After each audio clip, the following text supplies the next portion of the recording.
Las Vegas defies everything that makes sense about where humans should live. A city of 2.4 million people in the middle of the Mojave Desert, one of the driest places on Earth, where fountains run on the Strip, pools stay open year-round, and the lights never go out for 42 million tourists every single year.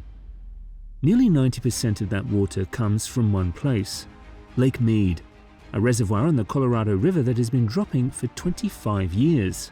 And here's the part that surprises most people. Las Vegas today uses 58% less water per person than it did in 2002, with nearly 1 million more residents, the most water-efficient major city on the entire river system. But the lake is still disappearing. It has dropped more than 170 feet, and almost no one outside Nevada knows what the city quietly built to survive it. A $1.5 billion tunnel, drilled through solid rock, 375 feet below the surface of a dying lake.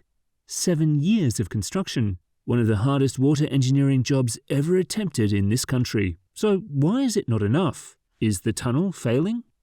The Colorado River serves 7 states and roughly 40 million people. It's running out faster than nature can refill it. One number matters more than any other. When Lake Mead drops to 950 feet of elevation, Hoover Dam stops generating power for the 1.3 million people it serves across Nevada, Arizona, and California. As of late May 2026, the lake is sitting near 1,052 feet. That gives Vegas about 100 feet of margin between life as normal and the lights going out at Hoover. The whole system was built on a deal made in 1922, written during one of the wettest decades on record, and based on a river that has never actually delivered what was promised. That math has been broken from day one.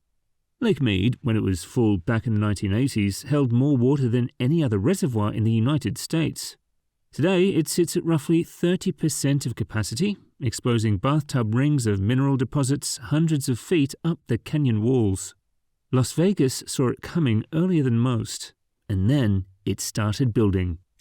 For decades, the city pulled its water through 2 pipes drilled into the side of Lake Mead. Intake number 1, installed in 1971. Intake number 2, added in 2000. Together, they were the only connection between Las Vegas and its water supply. Then the lake started dropping, and the Southern Nevada Water Authority ran the numbers. What they found forced a decision nobody wanted to make: spend more than $1 billion drilling a 3rd pipe, deeper than anything the city had ever attempted, or wait and see what happened when the lake kept falling. They chose to drill. The plan was to go to 860 feet of elevation, 35 feet below the dead pool mark where Hoover Dam itself loses the ability to release water downstream. Below any realistic scenario, below the point where every other part of the Colorado River system goes offline. To get there, crews had to bore 3 miles through solid volcanic rock beneath an active reservoir reaching down 375 feet below the surface of the lake. Above their heads sat an entire lake, holding back the weight of decades of trapped Colorado River water. A single breach would be catastrophic. The tunnel would flood, the crews trapped inside would be killed, and Las Vegas would still be staring at a shrinking lake. The design-build contract went to Vegas Tunnel Constructors, a joint venture between Italy's Impreglio and Chicago-based S.A. Healy.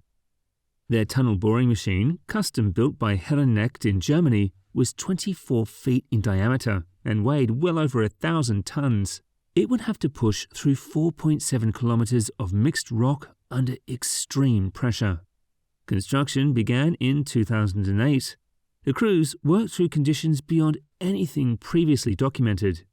Groundwater flooded the access shaft early on, forcing months of delays and extensive grouting through fault zones. Geology kept surprising the engineers. The boring machine broke down repeatedly and had to be partially rebuilt underground. The working conditions were brutal. Crews sealed inside a steel cylinder hundreds of feet below a drying lake lit only by floodlights, grinding forward by inches a day. They could feel the weight of Lake Mead pressing down above them every single shift. In June 2012, a worker named Thomas Turner was killed during tunnel segment installation. In December 2014, after 6 years of drilling, the boring machine finally broke through into the underwater intake structure on the lake floor. Crews then spent the next 9 months connecting systems, testing valves, and pressurizing the line. In September 2015, water flowed. The third straw was live. The tunnel itself cost roughly $817 million. The low lake level pumping station finished in 2020 at $522 million, well under its original $650 million budget. With all the supporting work, the project pushed close to $1.5 billion. Water doesn't fall uphill on its own. At 860 feet below sea level, it has to be pumped. The low lake level pumping station pulls water up from the bottom of the lake and pushes it into the city's supply system. The tunnel is the pipe. The pumping station is the engine. Together, they work as one. And by April 2022, that system had become Las Vegas's primary water source. Not because of some future emergency, because intake number 1, the original 1971 pipe, had already gone dry. The lake had dropped below it. Think about what that means. In 1971, Las Vegas built a pipe it thought would last forever. By 2000, the lake was dropping fast enough that they needed a second one drilled 50 feet deeper. By the mid-2000s, the drought wasn't stopping and the math was pointing in one direction, so in 2008, they started drilling again, another 140 feet lower than that. This is that tunnel. The tunnel wasn't a precaution. It was the latest move in a race Las Vegas has been running for 50 years. And then, the lake kept dropping. So, what went wrong? Nothing. That's the hard part. The tunnel works exactly as designed. Las Vegas built what it said it would build, on time, under budget, and it's running right now. The third straw is not the problem. The problem is what no tunnel can do. A tunnel reaches water. It cannot create it. And the volume of water in that lake is controlled by everything happening upstream, across 7 states, across 100 years of bad math, and none of that has anything to do with how deep Las Vegas was willing to drill. Now look at what Las Vegas actually did during this same period. The city recycles essentially all of its indoor water back into Lake Mead. The return rate is the highest of any major user on the Colorado River system. The city ripped out grass. More than 247 million square feet of turf has been removed under rebate programs. Outdoor watering is restricted by law. Decorative grass will lose access to Colorado River water entirely starting in 2027. Nevada's share of the river is around 300,000 acre-feet a year. That is less than 2% of the basin total, the smallest piece going to any state. And Nevada uses well below its full allocation. In 2024, the state consumed 212,400 acre-feet, comfortably below the threshold for federally declared shortage cuts. To put that in perspective, the entire annual usage is smaller than at least 600,000 acre-feet, and closer to 875,000 by more recent estimates, that evaporate off the surface of Lake Mead every single year. Las Vegas pulls less from the lake than the lake loses to the sun. By every conservation metric that exists, Las Vegas is the most water-efficient major city on the entire river system, and yet the lake still hovers near historic lows. That tells you the problem sits far upstream. The river loses around 70 to 80% of its water to agriculture. Alfalfa, cattle feed, and cotton irrigation across the basin consume the dominant share of every gallon flowing south. The Imperial Irrigation District in California alone holds rights to over 3 million acre-feet a year. That single farming district uses more water than the entire state of Nevada by a wide margin.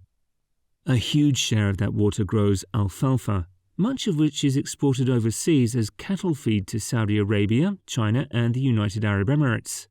The Colorado River is being shipped out of the country in the form of dried hay bales loaded onto container ships. Phoenix has become the second largest data center market in North America, and Central Arizona pulls its Colorado River water through the Central Arizona Project from Lake Havasu downstream of Hoover Dam. Data centers are still a small slice of total Arizona water demand, but the growth curve is climbing fast in the driest region of the country. And then there is the original sin. The 1922 compact divided 16.5 million acre-feet of water from a river that actually delivers about 13.5 million on average. The river was promised to more users than it could serve before anyone signed the document. Drilling deeper solves only the reach. The structural shortfall written into law 100 years ago remains exactly where it was. Federal funding has been flowing in. The Inflation Reduction Act set aside roughly $4 billion specifically for Colorado River drought work.